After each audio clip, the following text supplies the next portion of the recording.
This little guy has a tail that must have broke off at one time.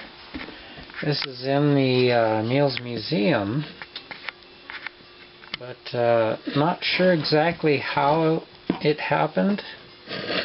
I'm guessing somebody grabbed it like this, perhaps even the artist himself. But this piece here is, at one point, was completely broken off, and somebody glued it back on. You can see the crack goes all the way across. Underneath there's actually a gap, so I think I'm going to see if I can't actually remove that piece with carefully applying a little heat, localized heat, because it really needs to be repositioned, straightened up, clean, and do a refinish on him too. He's hasn't been finished in a while. He's probably got an oil finish on him, which is oxidized and is fairly dull. So I'll sand him down real good, clean him up, and give him a fresh coat of polyacrylic. And we'll see the colors much more vividly. Well, I managed to break his tail loose. I used a heat gun and some very careful pushing and shoving, and got it off of there. There's some not very good looking epoxy in there patching it, and it looks like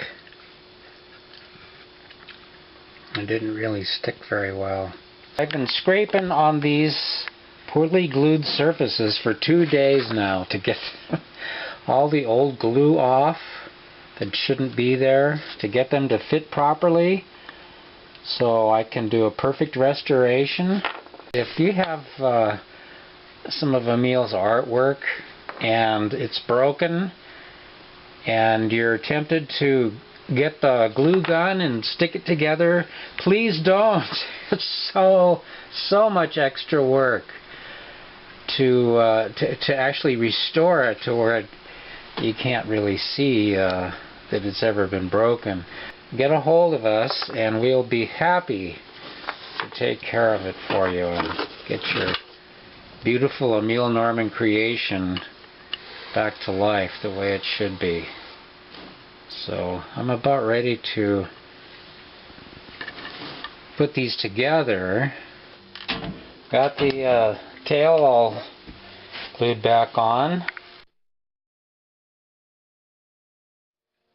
Matches the blend again.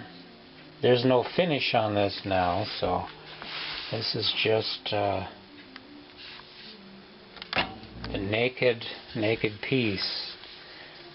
One of the things I noticed after stripping the finish, the nose is green poplar, and these fields here, this field and this field, are the same green.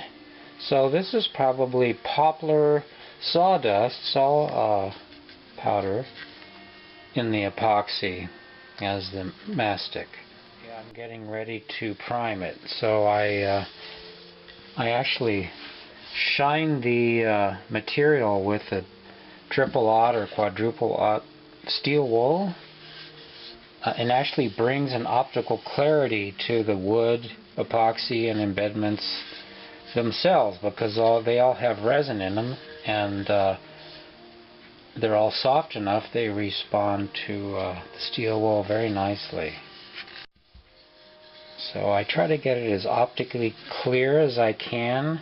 I don't use any wetting agent to sand, and I try to, as I get closer to the final finish, not sand across a border from color to color, because the materials are absorbent, and if I sand across this area here, I drag the darker into the light and the lighter into the dark, and it distorts the colors. It tends to average them all together, and you just don't get the contrast, and you're not seeing what Emil saw. You're just not seeing the artist's intent. This is more like what he saw. He saw the greens. He knew what he was doing. Then when the coat of polyacrylic is airbrushed on here, the colors are sealed in. There's no blending. The polyacrylic lays down on it and dries very quickly. It lenses out some of that color and depth. Oiling it is great. When the oil is wet, it's optically clear. I know Emil, he would look at an oiled piece and just, you know, that's what he wanted people to see. So let's look at the detail of the patch here under the lens.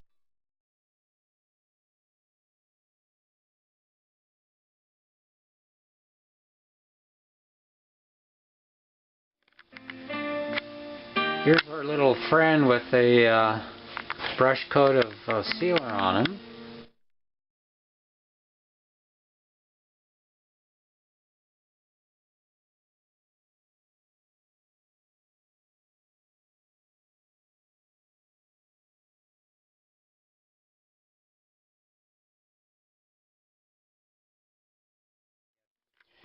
So here he is all finished, little sparrowhawk, Kestrel.